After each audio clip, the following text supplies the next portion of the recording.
Et de retour sur votre plateau de l'émission Société. Merci à vous de nous rejoindre. Quel bonheur de vous retrouver depuis le port de Jaffa. Nous sommes ensemble tous les jours en live. Société, un autre regard sur l'actualité, mais aussi sur votre quotidien, parce que votre quotidien, figurez-vous, nous intéresse. Regardez le sommaire. La Norvège, une destination touristique méconnue. Et pourtant, on peut y découvrir des paysages extraordinaires. Les fjords, les aurores boréales, tous nos conseils pour bien préparer votre visite. Dotmove, c'est la chaîne YouTube consacrée 100% à la danse et c'est à découvrir dans cette émission. Les sports d'hiver sont-ils en danger ? La planète se réchauffe, la neige se fait rare et quand elle est là, elle devient plus dangereuse. Notre grand dossier est consacré à l'avenir de la montagne. Mais tout de suite, je vous propose de regarder les principaux titres de l'actualité aujourd'hui. L'État islamique revendique l'attentat de Jakarta. Une bombe a explosé en plein cœur de la capitale indonésienne. On compte déjà au moins 2 victimes alors que 5 assaillants ont été tués. Des coups de feu ont également retenti tout près du lieu de l'attaque. Nouvel attentat en Turquie qui a fait 6 morts, cette fois-ci dans le sud-est du pays. Les autorités ont attribué cette attaque aux indépendantistes kurdes. En France, l'avalanche provoquée sur une piste fermée des Deux-Alpes a fait 3 morts, dont 2 lycéens. Les élèves faisaient partie d'un groupe qui skiait avec leur professeur, lui-même grièvement blessé.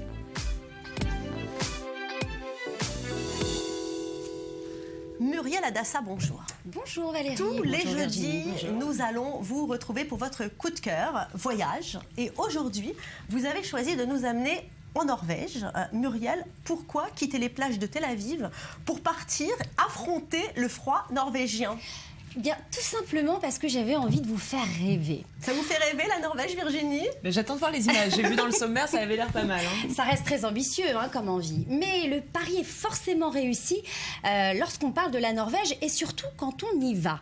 D'une part parce que c'est un pays qui est doté de paysages juste extraordinaires. Il a été véritablement gâté par Dame Nature.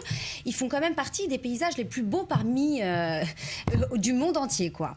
Donc, et d'autre part parce que vous allez pouvoir assister à des phénomènes féeriques, voire magiques. Lesquels, par comme, exemple ? Entre autres, les aurores boréales. Alors, qu'est-ce que c'est ? Expliquez-nous, Muriel. Regardez, est-ce qu'on a les images ? Oui, bien sûr. Oui, voilà, nous avons les images. Alors déjà, pour vous donner une petite idée, une aurore boréale, quand vous vivez cette aurore boréale, vous avez juste l'impression d'être l'acteur principal d'un film de Spielberg, ou bien encore de faire un remake de Star Wars et Reine des Neiges. Là, il n'y a aucun effet spéciaux, vous confirmez, mélangé. Non, et tout est naturel. Ça a été très difficile de sélectionner les images parce qu'elles sont toutes plus belles les unes que les autres. Donc bien évidemment, il y a une explication scientifique, mais je n'ai pas du tout envie de rentrer dans ces détails aujourd'hui. J'ai juste envie de laisser la magie opérer. C'est juste sublime. Vous avez des spectres de couleurs à n'en plus finir qui s'élèvent dans le ciel. C'est juste magique. C'est un moment unique à vivre au moins une fois dans sa vie. Où peut-on les voir justement, ces aurores boréales ? Alors, où peut-on les voir ? Notamment en Norvège du Nord, dans les îles de Lofoten, pardonnez mon norvégien, jusqu'au Cap du Nord. Et notamment aussi dans la ville de Tromsø, qui est une petite ville très très charmante qui accueille de plus en plus de visiteurs internationaux, mais aussi norvégiens, qui assistent à leur première expérience d'aurore boréale. Et il y a une chose très très sympa à faire que je vous recommande, c'est de faire ce qu'on appelle un safari aux aurores boréales. Alors l'idée est très très sympa, vous êtes pris en charge par une équipe bien évidemment spécialisée, et s'il vous emmène à la pointe de la Norvège, notamment dans le Finnmark, qu'on appelle aussi la Laponie norvégienne, eh bien non seulement vous allez pouvoir admirer une aurore boréale, mais en plus de ça, vous allez pouvoir être initié à la culture des Samis. Et les Samis, c'est tout simplement le peuple indigène de la Laponie norvégienne. Donc je trouve ça très très sympa de mélanger culture et féerie. Bien sûr, à quelle période de l'année il faut partir ? Alors, il y a une période la plus propice, le phénomène est à son apogée d'automne à fin mars, plus exactement du 21 septembre au 21 mars, de 18h à 1h du matin. Mais si vous faites le safari, vous allez être avec une équipe qui saura où vous situez. Autre phénomène ? Oui, justement, parce qu'on vient de parler des magnifiques couleurs justement des aurores boréales, mais je crois qu'il y a autre chose à ne pas rater en Norvège, c'est le soleil de minuit. Exactement. Alors, une autre période, effectivement, là, c'est l'été. Donc, pour faire simple, le soleil de minuit, c'est en fait le soleil soleil qui est présent 24 heures consécutifs. Là encore, il faut se situer à des régions bien spécifiques, au-delà du cercle polaire, notamment dans la ville d'Hammerfest, qui est un site privilégié pour admirer ce soleil de minuit dans des bonnes conditions. Alors, ce qui est très sympa, déjà, vous avez des lumières improbables à minuit, vous avez un sunset permanent, vous avez des paysages incroyables, vous pouvez pêcher à la ligne, vous pouvez faire du vélo, des choses que vous ne pouvez pas faire habituellement à minuit, et c'est des choses à découvrir en été en Norvège. Et à contrario, donc l'hiver, vous avez la nuit polaire qui, pour vous donner une petite idée, une nuit qui équivaut à 6 mois. Bon. Alors des paysages uniques au monde, mais la Norvège, c'est pas que ça. Non, pas du tout. La Norvège, c'est aussi connaître une ambiance de nuit un samedi soir à Oslo. Vous avez la possibilité de grimper au phare de Linden, admirer le panorama sauvage du sud de la Norvège, et aussi une chose très très intéressante à faire, c'est une croisière sur les fjords. Alors là, donc tout ce que ça comporte dans le terme croisière, bien évidemment, mais là vous allez naviguer dans l'immensité, dans la beauté de ces paysages féeriques qu'est la Norvège. C'est vraiment un moyen de se couper réellement du monde. C'est vraiment magique. C'est vraiment mon petit coup de cœur, la Norvège, pour cette semaine. Vous nous avez convaincus. Alors, la température, rapidement, là-bas. Je crois qu'on va redevenir très pragmatique. Le temps, Muriel, et le prix. Alors, c'est quand même vous avez quand même un climat tempéré malgré sa situation géographique. Et ça, c'est dû au Gulf Stream, qui est un courant océanique qui prend sa source entre la Floride et les Bahamas. Ce qui fait qu'en été, vous pouvez atteindre des températures à 30 degrés pour faire plaisir, Valérie. Mais attention, ne jamais partir sans sa petite laine et son petit blouson, parce qu'il suffit qu'il y ait un petit coup de vent et un petit coup de froid, un petit peu de pluie, et hop, vous redescendez à 5 degrés. Et le prix pour partir ? Je vous parle pas de... Ah si, bon, c'est moins 30, c'est oui, ça. mais il faut l'entendre vite, c'est moins 40, mais on n'entend pas ce que je dis. Moins 40, non, alors parce que vous allez être Virginie Khalifa à réchauffé. Tel Aviv, elle vit avec son chapeau et sa doudoune, alors là-bas, je ne peux même pas imaginer votre accoutrement, Virginie. Ça va être compliqué. Non, mais on est réchauffé de l'intérieur par toutes les merveilleux paysages qu'on voit. Et les prix, écoutez, ça démarre. Sur Internet aussi, La chaleur est à l'intérieur. Le prix C'est exactement, on réchauffe l'esprit, c'est le plus important. Les séjours, vous pouvez en avoir à partir de 500 € et les croisières à partir de 700 €. Il y a toutes sortes de prix, mais je vous conseille vivement la Norvège. Merci beaucoup Muriel Adassa. Et puis nous allons maintenant parler gastronomie. Nous vous présentons une brasserie italienne dans le nord de Tel Aviv. Le restaurant Greenberg est à la fois une épicerie fine, mais aussi un lieu où on se rejoint entre amis pour le café. Mais c'est surtout un lieu où la cuisine italienne est mise en valeur. Regardez. Aujourd'hui, direction un restaurant qui fait fureur dans l'extrême nord de Tel Aviv, à quelques pas de la mer Méditerranée. C'est dans le quartier d'Azoreren, plus précisément au 25 rue Uritzvi Greenberg, que cette brasserie italienne a élu domicile. L'accueil est verdoyant et le restaurant arbore une façade noire massive. Quand on rentre, on se retrouve en Italie avec une épicerie qui propose à la vente à emporter des vins, entre autres antipasti, directement importés de la péninsule. On se croirait presque dans une campagne toscane. Le chef aujourd'hui est Eliav Goldenberg. Il n'a pas un nom italien et pourtant il en maîtrise les meilleures recettes. Je vais préparer une mozzarella burrata avec une salade de tomates cerises. On prend plusieurs variétés de tomates cerises et on les coupe en deux. On ajoute du piment, des feuilles de basilic de différentes tailles, de l'huile d'olive, un peu de sel, on presse du citron pour son jus. J'ai fait une sauce en râpant des tomates et en y ajoutant de l'huile d'olive. J'étale 3 cuillères à soupe sur le plat. Au centre, je dispose la burrata fraîche et je l'entoure de la salade précédemment préparée. Et là, c'est une tapenade fait maison à partir d'olive noire. Je place cette préparation sur la burrata et je finis avec une touche d'huile d'olive. Pour nous accompagner, nous avons le plaisir d'accueillir l'intraitable Marie Semelin avec son exigence à la française.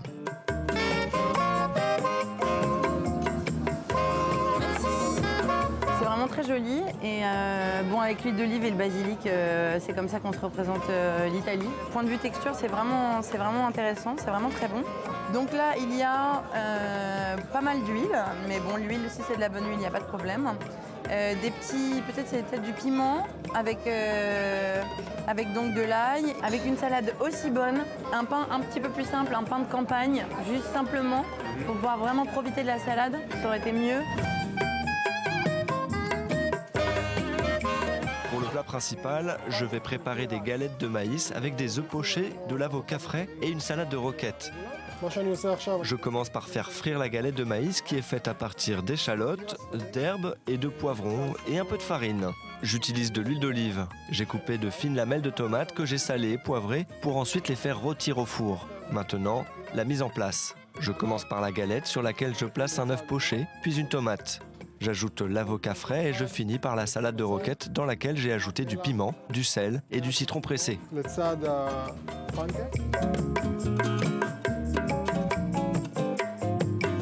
Bon, visuellement, c'est joli. Après, pour un plat principal, c'est vrai qu'en France, on est plus habitué à des choses en sauce. La cuisine n'est pas toujours faite pour être très belle et très bonne à petite dose, etc. La cuisine, c'est aussi fait pour se nourrir.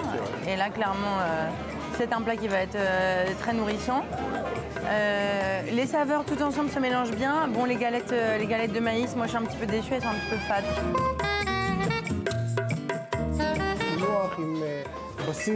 Pour finir, je vais proposer un fondant avec 2 étages de mousse au chocolat avec un coulis aux fruits exotiques. Le coulis est fait à partir de mangue, d'ananas, de fruits de la passion qu'on a fait cuire dans de l'eau sucrée. Ensuite, j'en ai fait une purée dans laquelle j'ai ajouté de la gélatine en petite quantité et pour finir, une gousse de vanille.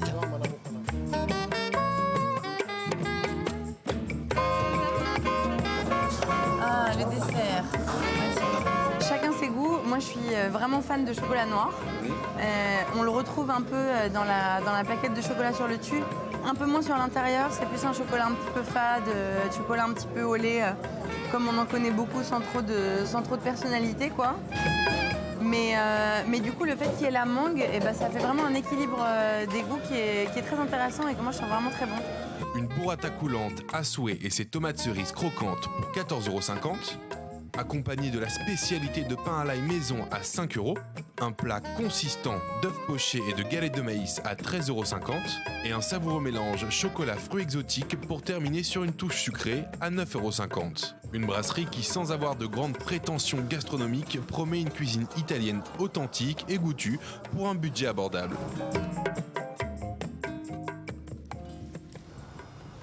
Et on veut le meilleur pour vous sur i24 News. Après les plaisirs de la bouche, on a parlé des plaisirs des yeux avec votre voyage en Norvège. Maintenant, on va parler des plaisirs de la danse avec vous, Virginie. Et des oreilles. Khalifa. Et des oreilles. Racontez-nous.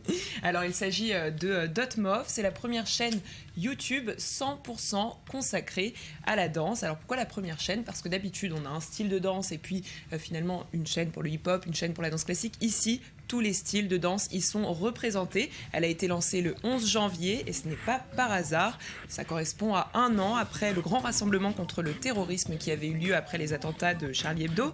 Une date qui n'a pas été choisie au hasard, je le répète. Et ce jour-là, donc, vous les voyez sur les images que l'on peut voir à l'écran, c'est Reda Medjelek, qui est un immense chorégraphe qui est très très connu, une grosse pointure dans l'univers de la danse, qui a décidé d'ouvrir le bal avec une première vidéo, une vidéo dans laquelle on voit des couples de danseurs, différents styles de danse encore une fois, s'embrasser dans les rues de Paris. Et bien évidemment, on commence par la place de la République. On regarde les images tout de suite. Bien sûr c'est dur d'être heureux, le bonheur se cache souvent, ne nous effleure que quand il veut, peut-être parce qu'il est méfiant, peureux, craintif ou défaillant, preneur de tangentes et déviant, qu'il nous complice d'un jet tournant. C'est vrai, bien sûr être seul c'est rude, bien sûr à deux on est plus fort, bien sûr que j'y crois encore, bien sûr que l'amour est plus fort que la mort, il y a des doutes et des gouttes qui perdent sur nos... Virginie Khalifa, des images magnifiques de Paris qui représentent le romantisme, la ville de l'amour et pas la ville des attentats, tout ce qu'on a pu voir, Paris dévasté ces derniers temps, mais voilà, c'est ça que l'on aime voir de Paris. Merci Muriel, à la semaine prochaine. Merci Virginie, au revoir. Et vous êtes peut-être en train de skier ou bien vous voulez y aller. Mais que se passe-t-il dans votre station? Les températures se réchauffent, la neige tombe moins et quand elle est là, le risque d'avalanche augmente. Les stations font face à 2 défis. Le problème économique d'abord, avec le manque de neige, et le problème de sécurité. Protéger les skieurs dans une montagne qui est aujourd'hui estimée comme très dangereuse par Météo France. L'avalanche d'hier a probablement été déclenchée par ce qu'on appelle une plaque à vent. C'est un phénomène bien connu en montagne et redouté par les skieurs. Qu'est-ce que c'est? Les explications de Marie Semelin. Quand la neige tombe, elle s'accumule sur la crête de la montagne et le vent la pousse sur l'autre versant protégé du vent. Problème, cet autre versant n'est pas à la même température et n'a pas la même structure que celle où la neige est tombée. Résultat, la neige ne va pas adhérer à la montagne et le mouvement d'un simple skieur peut suffire à détacher cette plaque qu'on appelle plaque à vent. Comme sur cette vidéo amateur où on la voit se décrocher. Ce phénomène naturel s'aggrave lorsque les chutes de neige sont plus rares, comme cet hiver. La neige était quasiment absente jusqu'à Noël et les dernières chutes importantes datent de novembre. Une sous-couche trop mince, sans structure, avec une forte différence de température entre cette sous-couche et la nouvelle neige. Un phénomène donc accentué par le réchauffement des températures, rendu encore plus dangereux car les plaques à vent ne peuvent pas se distinguer à l'œil nu. Seul indice pour les skieurs, l'évaluation du risque d'avalanche par Météo France, qui était hier de 3 sur 5 en raison de l'instabilité du manteau neigeux, élevé aujourd'hui à 4. Marie Semelin, bonjour. Vous vous êtes penchée sur ce dossier. Jonathan Hackenbaum, bonjour. Bienvenue, vous travaillez pour Greenpeace en Israël. La neige fraîche a trop peu adhéré, c'est ce qu'a déclaré le directeur de l'Agence nationale pour l'étude de la neige et des avalanches. Est-ce que pour vous, le réchauffement climatique, ça peut vraiment rendre la montagne plus dangereuse encore? Ça rend surtout la montagne plus rare. Quant à la rendre plus dangereuse, au niveau des recherches qui ont été faites sur les avalanches, rien n'indique que le réchauffement climatique va provoquer plus d'avalanches. Il y a des situations dans lesquelles ça va provoquer plus d'avalanches, des situations dans lesquelles, au contraire, il y aura moins d'avalanches puisque la neige aura fondu ou n'aura simplement pas tenu. Mais il n'y a pas de tendance très claire qui nous ferait dire que, contrairement à d'autres sujets comme les cyclones, par exemple, où on sait qu'il y a une tendance très claire, au sujet des avalanches, la tendance n'est pas claire comme ça. Oui, alors on a beaucoup parlé de la COP21. Est-ce que vous pensez qu'il y a des décisions qui ont été prises qui vont pouvoir justement sauver la montagne? Alors la montagne a été un des premiers endroits où on s'est rendu compte de la réalité du changement climatique. On a vu les glaciers reculer, à Chamonix, dans d'autres endroits, de manière spectaculaire tout au long du XXe siècle, de plusieurs dizaines de mètres par décennie. Et on s'est rendu compte à partir de la montagne que la Terre était malade d'un certain problème qu'on a appelé plus tard le réchauffement climatique. À la COP21, il y a des engagements qui ont été pris. Ces engagements sont trop faibles, mais il y a une volonté réelle d'avancer qui est, elle, inégalée. Donc on est loin d'une situation idéale d'une part, mais d'un autre côté, on a clairement plus avancé que ce qu'on avait fait dans les précédentes décennies, dans les réunions climatiques. D'accord. L'autre défi, on l'a dit pour les stations, c'est le manque de neige. La solution paraît toute trouvée avec la neige artificielle. On regarde ce reportage dans la région de Val Thorens et on en parle tout de suite après. Donc là-bas, vous avez, si vous regardez bien, voilà, tout à fait en bas, vous avez les deux petites cabines. Donc la première cabine, c'est pour le tire-fesse et l'autre télécabine. L'autre petite cabine, c'était pour gérer le télésiège. Voilà. Et le télésiège, il était là-bas. À Drousin-le-Mont, petite station de ski de Haute-Savoie située à 1250 mètres d'altitude. Les télésièges ont disparu du paysage et la nature a repris ses droits. En cause, le réchauffement climatique. Les stations de moyenne montagne comme celle-ci sont les premières victimes du manque de neige et d'un modèle économique qui ne fonctionne plus. Ici, les pistes sont fermées depuis 3 ans. Et la municipalité tente de se reconvertir. On redonne la nature au public. Donc, s'il y a de la neige, dans ces cas-là, ils peuvent faire du ski, de la luge, du ski touring, de la raquette, etc. S'il n'y a pas de neige, dans ces cas-là, il n'y a pas de souci. Il y a le VTT, il y a la randonnée, la marche randonnée. Il y a aussi d'autres activités que l'on peut trouver. Selon l'Observatoire du changement climatique, il neige 3 fois moins dans les Alpes aujourd'hui qu'il y a 30 ans. La station la plus haute d'Europe, Val Thorens, est elle aussi forcée de s'adapter. On y pratique de plus en plus de travaux de terrassement pour préparer les pistes et faire avec des chutes de neige moins fréquentes. Ces pratiques permettent de diviser par 3 l'exposition aux aléas climatiques. Effectivement, le fait d'avoir de l'herbe qui pousse, pour nous, c'est très intéressant parce que en fait, l'herbe va pouvoir nous maintenir le manteau neigeux. Après, ce que nous faisons aussi, c'est qu'effectivement, on fait de l'épierrage et qu'on enlève les cailloux. Alors, à Val Thorens, on enlève plutôt les cailloux à la pelle en ce moment. Pour les enlever à la main, on verra peut-être dans quelques années, mais en tout cas, ce n'est pas encore le cas aujourd'hui. La gestion du manteau neigeux passe également par les nouvelles technologies. Les dameuses sont équipées depuis le début de l'hiver d'un logiciel GPS. Il permet de quadriller l'ensemble du domaine skiable et de détecter les zones moins fournies en neige. L'objectif, optimiser au mieux la neige de culture et réduire les coûts de fonctionnement des engins. C'est des engins qui sont relativement chers et qui coûtent aussi en fonctionnement. Donc on essaye de raisonner un maximum ces coûts, mais également aussi pour l'environnement. On a un besoin de rationaliser la production de neige de culture, donc la consommation d'eau. Donc au plus juste de faire de la neige exactement comme ce qu'il nous en faut tout le long de la saison. C'est important et ces outils nous aident à prendre les bonnes décisions. Cette année, des stations comme Val Thorens ont ouvert leurs portes avec une semaine de retard. Depuis 1960, les températures ont augmenté de 1,6 degré dans les Alpes et pourraient dépasser les 4 degrés d'ici la fin du siècle si les quantités de gaz à effet de serre continuent d'augmenter. Alors Marie Semelin, pour qu'on se rende compte, c'est quoi la proportion de neige artificielle dans nos stations? Oui, alors c'est un phénomène qui a pris de plus en plus d'importance ces dernières années. Je vous propose de regarder un graphique avec des chiffres. En France, 29% du domaine skiable français est recouvert avec de la neige artificielle. Il y a encore quelques années, c'était 20%. Donc c'est vraiment un phénomène exponentiel. Et à titre de comparaison, en Autriche, c'est 60%. En Italie, 70%. Donc c'est vraiment énorme.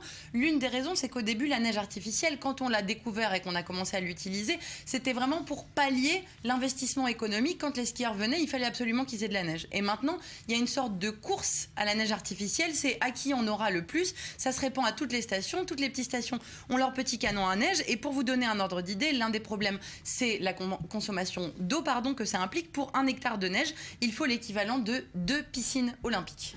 Justement, on a l'impression, par rapport à ce que dit Marie, que c'est quand même la solution miracle, cette neige artificielle. Vous en pensez quoi, vous, en tant qu'écologiste ? C'est une course qui est un peu une course perdue, parce que les stations de moyenne montagne, essentiellement, sont menacées par le réchauffement climatique, c'est une évidence.